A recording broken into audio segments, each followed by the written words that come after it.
Hey everyone, welcome back to Twinges 英会話。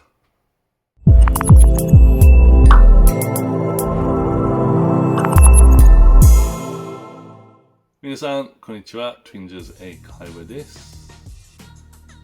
じゃあ、今日のワンポイントレッスンは Chicken Out。Chicken Out という英語は idiom。で、日本語というは熟語。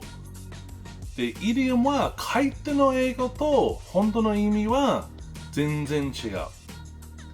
で、chicken out という鳥ということではない。chicken out は日本語がない。ただ、もし日本語で言わなくちゃ、雪なくなるぐらいだね。So、形容詞というは to be chicken。で、名詞は a chicken。で、out と chicken でくっつけては動詞の方。I was going to ask her out on a date, but I chickened out. 彼女をデートにいずなうつもりだったけど、勇気がなかった。で、もう一つ。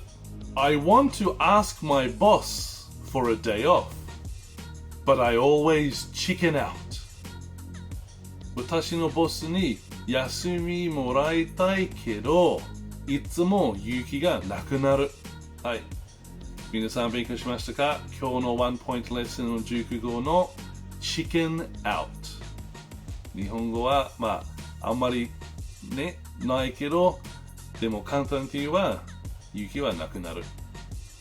いつもの話けど、みんなから提案待っています。コメントしてください。